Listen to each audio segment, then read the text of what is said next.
الحمد لله نحمده ونستعينه ونستغفره ونعوذ بالله من شرور أنفسنا ومن سيئات أعمالنا. من يهده الله فلا مضل له ومن يضلل فلا هادي له، وأشهد أن لا إله إلا الله وحده لا شريك له، وأشهد أن محمدًا عبده ورسوله. أما بعد، فإن خير الحديث كتاب الله، وخير الهدي هدي محمد صلى الله عليه وسلم، وشر الأمور محدثاتها، وكل محدثة بدعة، وكل بدعة ضلالة، وكل ضلالة في النار. يا أيها الذين آمنوا اتقوا الله حق تقاته ولا تموتن إلا وأنتم مسلمون. يا أيها الناس اتقوا ربكم الذي خلقكم من نفس واحدة وخلق منها زوجها وبث منهما رجالا كثيرا ونساء، واتقوا الله الذي تساءلون به والأرحام، إن الله كان عليكم رقيبا. يا أيها الذين آمنوا اتقوا الله وقولوا قولا سديدا يصلح لكم أعمالكم ويغفر لكم ذنوبكم، ومن يطع الله ورسوله فقد فاز فوزا عظيما. اللهم صل على محمد وعلى آل محمد كما صليت على إبراهيم وعلى آل إبراهيم إنك حميد مجيد. اللهم بارك على محمد وعلى آل محمد كما باركت على إبراهيم وعلى آل إبراهيم إنك حميد مجيد. رب اشرح لي صدري ويسر لي أمري واحلل عقدة من لساني يفقه قولي. رب يسر ولا تعسر وتمم بالخير. أعوذ بالله السميع العليم من الشيطان الرجيم، من همزه ونفخه ونفثه. بسم الله الرحمن الرحيم. وقال لأتخذن من عبادك نصيبا مفروضا ولأضلنهم ولأمنينهم ولآمرنهم فليبتكن آذان الأنعام ولآمرنهم فليغيرن خلق الله. ومن يتخذ الشيطان وليا من دون الله فقد خسر خسرانا مبينا. يعدهم ويمنيهم وما يعدهم الشيطان إلا غرورا.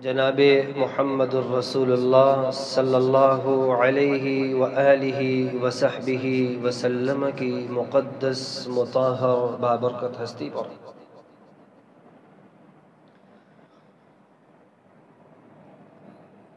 جنہوں نے قرآن مجید کی روشنی میں وہ تمام داؤ پیچ جس کا عزم ہمارا ازلی دشمن شیطان رکھتا ہے اس سے آگاہ فرمایا ہے۔ رحمت اور بخشش کی دعا جناب اہل بیت اطہار کے لیے، صحابہ کرام کے لیے، تابعین عظام کے لیے، فقہاء کرام کے لیے، محدثین عظام کے لیے، علماء کرام کے لیے، جو اپنے اپنے وقت میں علم وحی کی روشنی میں امت کی رہنمائی کے لیے علم وحی کو پیش کرتے رہے، علم وحی کو پڑھتے رہے، پڑھاتے رہے، سیکھتے رہے، سکھاتے رہے۔ عزیزان گرامی،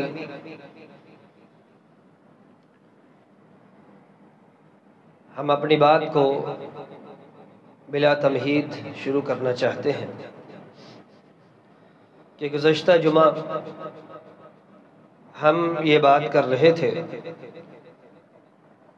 کہ مالک ملک خالق کل ہے، شیطان کو جو اختیارات دیے ہیں اس کی وضاحت قرآن مجید کی روشنی میں اللہ نے ہمیں بیان فرمائی ہے۔ وَاسْتَفْزِزْ مَنِ اسْتَطَعْتَ مِنْهُمْ بِصَوْتِكَ، اپنی دلربا اور میوزک کی آواز کے ساتھ انسان کو وہ ورگلائے، اللہ نے اس کو اختیار دیا۔ وَأَجْلِبْ عَلَيْهِمْ بِخَيْلِكَ وَرَجِلِكَ، اپنے لشکروں کے ساتھ انسان پر چڑھ دوڑے۔ وَشَارِكْهُمْ فِي الْأَمْوَالِ وَالْأَوْلَادِ وَعِدْهُمْ، اور انسانوں کے مال اور ان کی اولادوں میں شریک ہو جائے۔ یہ سارے کے سارے اختیارات اللہ نے شیطان کو دے رکھے ہیں۔ تو آج ہم جس بات پر اپنے موضوع کو بیان کرنا چاہ رہے ہیں، محور و مرکز جس چیز کو لانا چاہ رہے ہیں، وہ شیطان کے اختیارات کے بعد اس کے وہ تمام تر عزائم ہیں جن عزائم کا اظہار اس نے کھل کے کیا، اور انسان کے ساتھ جو وہ کرنے جا رہا ہے اور جو وہ کر رہا ہے اور جو اس نے کیا ہے وہ اس نے کھل کے اللہ کے سامنے بیان کیا، اور اللہ نے ہمیں قرآن مجید کے ذریعے سے ہمیں بیان فرما دیا۔ اللہ تعالیٰ فرماتے ہیں کہ شیطان جب اس کو اختیارات سے نوازا گیا، مزید اس نے جن عزائم کا اظہار کیا اس میں سب سے پہلی بات یہ ہے، وَقَالَ لَأَتَّخِذَنَّ مِنْ عِبَادِكَ نَصِيبًا مَفْرُوضًا، اس نے سب سے پہلی بات کہی کہ اللہ پیارے اللہ، بات یہ ہے کہ یہ جو تو نے مجھے اختیارات دیے، ان اختیارات کو استعمال کرنے کے بعد ایک وافر حصہ آپ کے بندوں میں سے، آپ کے بندوں میں سے، آپ کے انبیاء کے امتیوں میں سے ایک وافر حصہ میں اپنے ساتھ ملاؤں گا، اور ان کو اپنا ہم نوا بنا کر اپنے گروہ میں، اپنے گروپ میں ان کو شامل کر لوں گا۔ اور شامل کرنے کا اس نے جو طریقہ اور جن عزائم کا اظہار کیا اس میں سے پہلی بات یہ ہے، وَلَأُمَنِّيَنَّهُمْ، اس نے سب سے پہلی بات کہی کہ میں تیرے بندوں کو ضرور بھی ضرور، نون ثقیلہ عربی گرامر کی ایک ٹرم میں بولا جاتا ہے جس کا مطلب ہوتا ہے کہ جس میں معنی میں انتہائی تاکید بیان کی جاتی ہے۔ وَلَأُمَنِّيَنَّهُمْ، یہ نون جو مشدد ہے اس کا مطلب ہے میں ضرور بھی ضرور لازمی طور پر تیرے بندوں کو امیدیں دلاؤں گا۔ یہ وہ امیدیں ہیں جن کو ہم باطل امیدیں کہہ سکتے ہیں، جھوٹی، اور وہ امیدیں جو ایک صحرا میں چلنے والے کے لیے دور سے نظر آنے والا وہ پانی حقیقت میں وہ سراب ہے، دھوکہ ہوتا ہے، حقیقت میں وہ پانی نہیں ہوتا۔ جب بندہ وہاں پہنچتا ہے تو پانی اتنی ہی دور جا چکا ہوتا ہے، کیونکہ وہ پانی ہوتا ہی نہیں۔ تو اس کو عربی زبان میں سراب کہا جاتا ہے، یہ اس کیفیت کو کہ دور سے نظر آنے والا پانی جب انسان قریب جاتا تو وہ پانی اتنا ہی دور چلا جاتا ہے۔ تو یہ وہ صورتحال جس کو عربی زبان میں سراب، جس کا مطلب ہوتا ہے دھوکہ۔ تو یہ وہ ساری کی ساری امیدیں جو شیطان انسان کو دلانا چاہتا ہے، ان امیدوں کو باطل امیدیں کہا جا سکتا ہے۔ اور اس کا کچھ مظاہر ان امیدوں کے وہ کچھ اس طرح بھی ہو سکتے ہیں۔ انسان جب گناہ کرتا ہے تو شیطان اس کو یہ امید دلاتا ہے کہ تو گناہ کرتا رہ، کوئی بات نہیں، ابھی بڑی عمر پڑی ہے، نیکیاں بھی کر لیں گے۔ دوسری بات کہ تو گناہ کرتا رہ،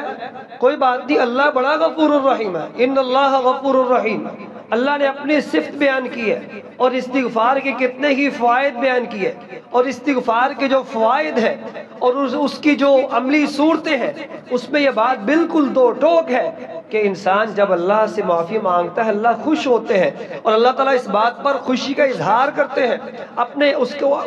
کے چہرے کی مسکراہٹ ہمیں حدیث کی روشنی میں ملتی ہے۔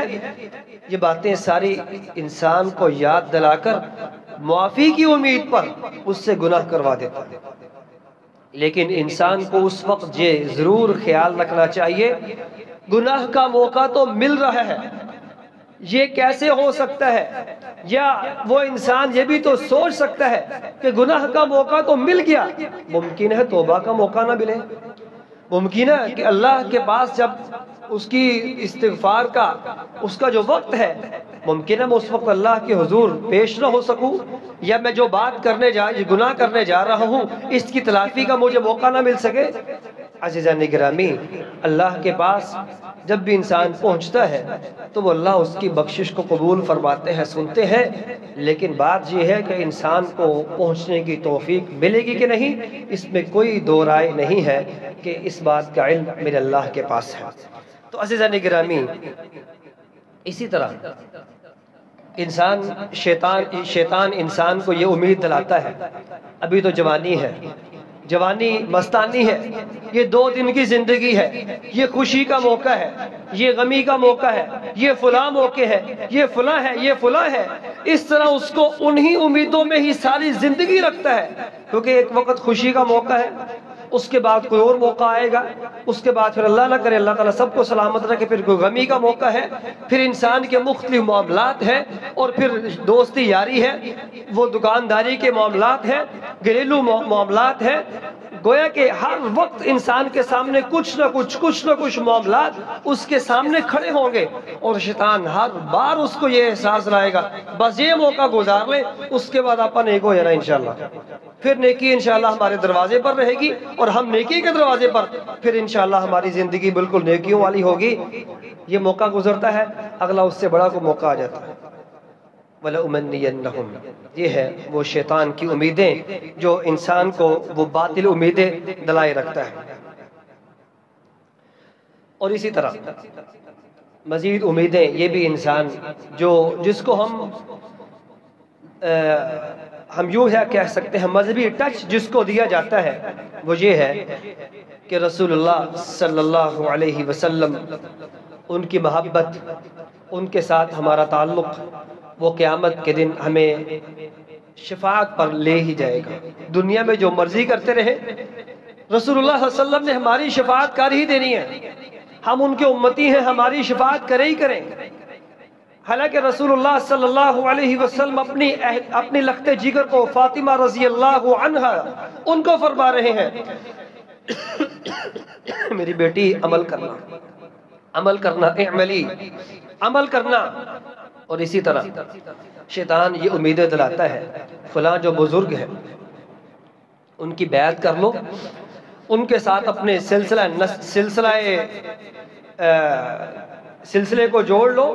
اس کا فائدہ یہ ہوگا وہ قیامت کے دن آپ کی سفارش کر دیں گے۔ عزیزان گرامی، من ذا الذی یشفع عنده الا باذنہ، اللہ کا یہ کھلا اعلان ہے، کون ہے جو اس کی سفارش، اس کی اجازت کے بغیر سفارش کر سکے؟ تو جس نے بھی سفارش کرنی ہے وہ اللہ کی اذن اور اس کی اجازت کے بغیر نہیں کر سکیں گے۔ تو یہ کیسے ممکن ہے کہ انسان اس امید پر یہ گناہ کرتا ہی جائے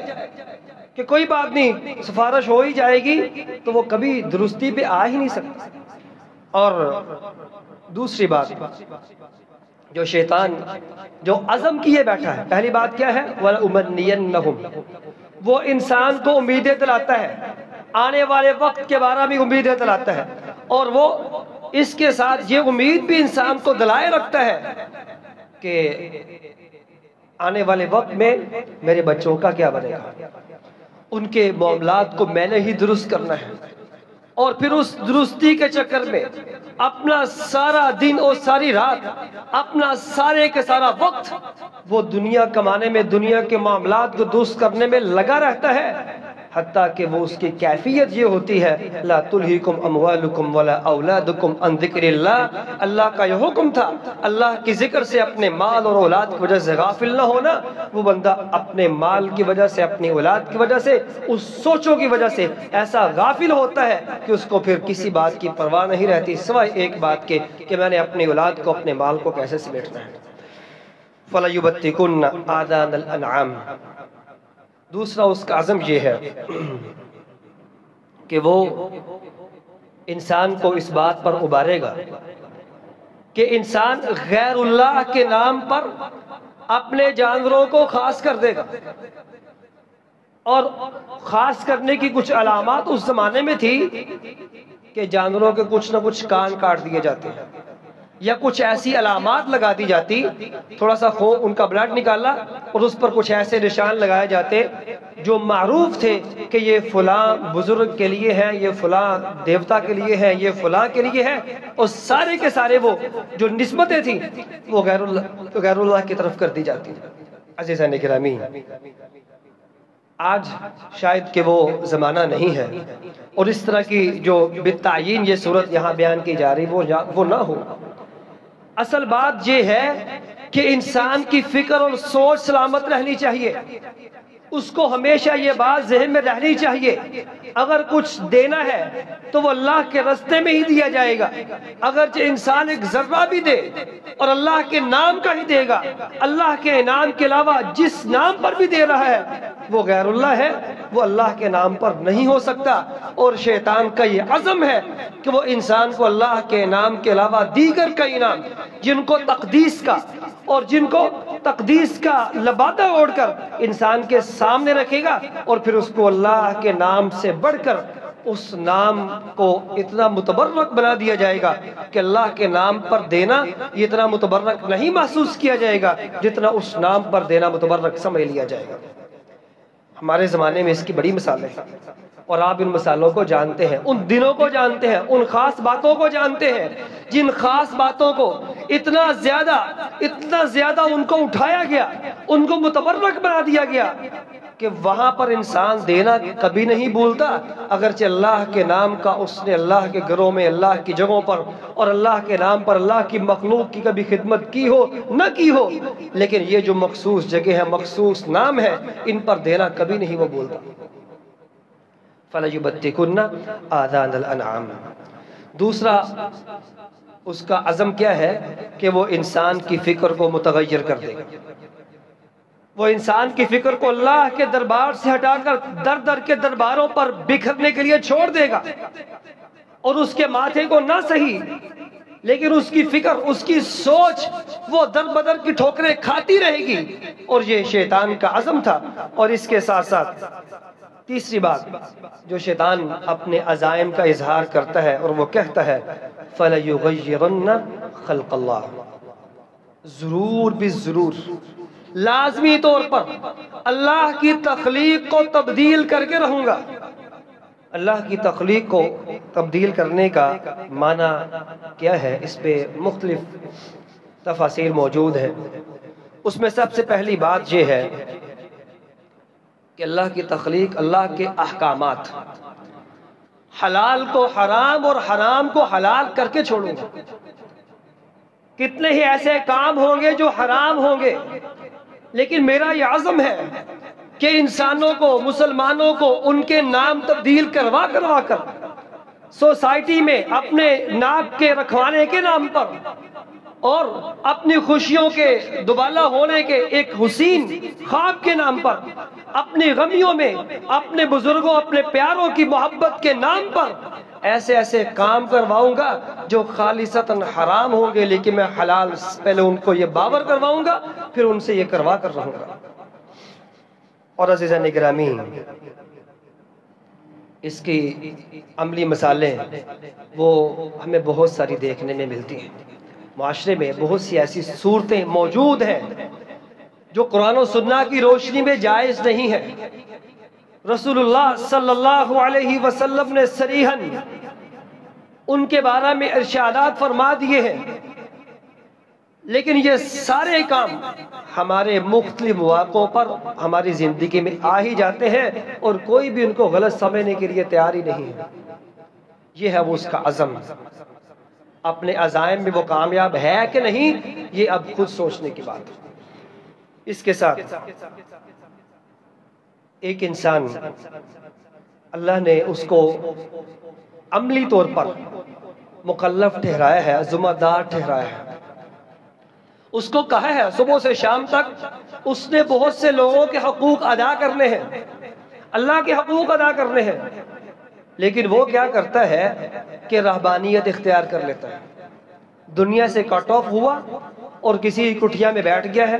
سارا دن لوگوں سے کٹ ہو کر، اپنی زندگی سے اور لوگوں کی زندگی سے بے پرواہ ہو کر وہ اپنے آپ میں لگا ہوا ہے، اس کو دنیا کی کوئی فکر نہیں۔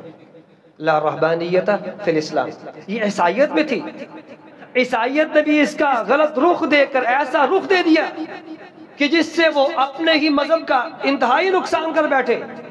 اسلام میں رہبانیت اس کی کوئی جگہ نہیں ہے۔ انسان اپنے معاشرے میں جو صحیح مسلمان ہے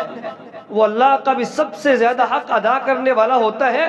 اپنے مسلمان بھائیوں کا، سوسائٹی کا، اپنے معاشرے کا، اپنے خاندان کا بھی سب سے زیادہ صحیح حق ادا کرنے والا وہی ہوتا ہے۔ ایسا نہیں ہے کہ وہ اللہ کا حق تو ادا کرے، اپنے معاشرے کا حق ادا نہ کرے، یا اپنے معاشرے کے حق ادا کرنے میں پیش ہو، اللہ کے حق کی ادائیگی کی باری ہے تو وہ بالکل خاموش ہو کر بیٹھ جائے۔ دونوں صورتوں میں صحیح انسان نہیں ہے، وہ صحیح مسلمان نہیں ہے۔ وہ صحیح مسلمان وہی ہے جو خالق کے اور مخلوق کے برابر حقوق جو اللہ نے اس کو دیے ہیں وہ ادا کرتا ہے۔ اگر وہ ان چیزوں کو چھوڑ کر، ہر چیز کو چھوڑ چھاڑ کر الگ سے بیٹھ جاتا ہے، گویا کہ اللہ نے جو اس کی تخلیق کا مقصد بیان کیا تھا، فَلَيُغَيِّرُنَّ خَلْقَ اللَّهِ، شیطان نے اس سے بالکل تبدیل کروا کے رکھ دیا ہے۔ اور عزیزان گرامی، اسی طرح اللہ نے فطرت انسان کو دی ہے اور انسان دین فطرت پہ ہے، اور وہ خود بھی فطرت پہ ہے اور دین فطرت پہ ہے۔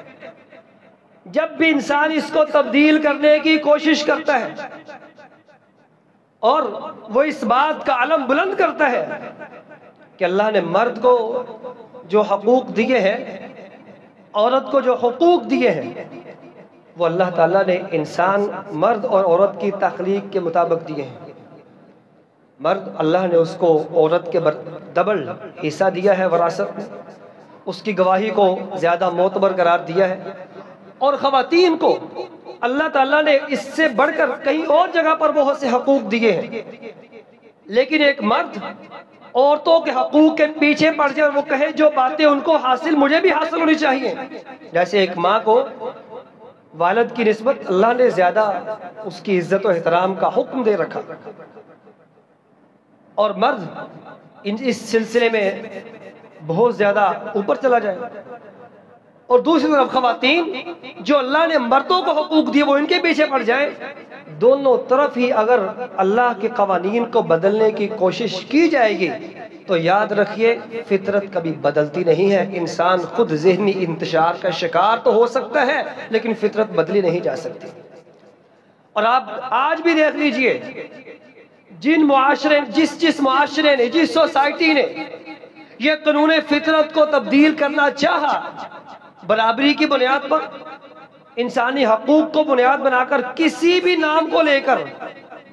وہ فطرت سے نہیں لڑ سکے، سوائے اس کے کہ وہ شیطان کے عزائم کو کامیاب کیا۔ دوسری بات یہ ہے، رزلٹ کیا نکلا؟ صرف ذہنی انتشار، فکر کا جو ایک منتشر ہونا، اس کے علاوہ کبھی بھی اطمینان اور سکون کی زندگی نہیں جی سکے۔ اللہ نے بیٹی کو یہ رتبہ دیا ہے کہ وہ بیٹی، اللہ نے آپ کو عنایت فرمائی ہے، اس کو پڑھایا لکھایا، اچھی جگہ پر آپ نے شادی کی، اس کے حقوق کا مکمل احترام کیا۔ رسول اللہ فرماتے ہیں صلی اللہ علیہ وسلم، میں اور وہ شخص جنت میں ایسے ہوں گے، گویا کہ اللہ کے رسول صلی اللہ علیہ وسلم کا ساتھ ملے گا، آپ کا پڑوس ملے گا۔ لیکن معاشرہ، سوسائٹی کیا کرتی ہے کہ وہ لڑکوں کی طرح عورتوں کو بھی برابری کی حقوق کی بنیاد پر یہ بات کہہ دے کہ 18 سال بس ختم، ہماری ذمہ داری ختم، وہ فطرت سے تو لڑے گا لیکن رزلٹ وہ کبھی اطمینان کی صورت میں نہیں پا سکے۔ اور عزیزان گرامی، اگر ہم مزید اس کو اپنے معاشرے پر بھی اپنی بات کریں تو مرد و خواتین، ان کی حیت، اس کی باڈی، اللہ تعالیٰ نے اس کے جو لوازمات ہیں اس کو الگ الگ بنایا ہے، ان کی نیچر الگ الگ ہے، ان کے لوازمات اور ان کو دیگر چیزیں بھی الگ الگ سسٹم اللہ نے بنایا ہے، جن سے مخالف اس لیے کہا جاتا ہے۔ اب کیا ہے کہ مرد اپنی تخلیق، اپنے چہرے کو جس تخلیق پر رب نے پیدا فرمایا ہے اس تخلیق پر وہ نہیں رکھتا۔ اللہ تعالیٰ نے مرد کو یہ حکم دیا کہ اپنے ٹخنوں کو ننگا کرے گا۔ صحابی کو یہ بھی کہا کہ نصف پنڈلی تک لے آؤ، لیکن کم از کم اس کا ٹخنا ننگا ہونا چاہیے ہمیشہ کے لیے، نہ زیادہ اوپر کرے۔ اسلام نے رخصت دی ہے، نہ اوپر لے کے جائے، لیکن ٹخنا نماز کے لیے نہیں، ہمیشہ کے لیے ٹخنا۔ اور دوسری طرف اللہ تعالیٰ نے حکم دے رکھا ہے اپنے ٹخنوں کو، اپنے پاؤں کو ڈام کر رکھنا ہے۔ اب کیا ہے؟ فَلَا يُغَيِّرُنَّ خَلْقَ اللَّهِ،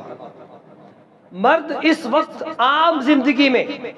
اپنے ٹخنے کو کیا، اپنے پاؤں کو بھی ننگا کرنے، اپنے پاؤں کو ڈانپنے کی کوشش میں ہے، اور عورت کا کپڑا کہاں پر جا چکا ہے یہ ہم سب اس کو جان سکتے ہیں۔ اور عزیزان گرامی، اسی حوالے سے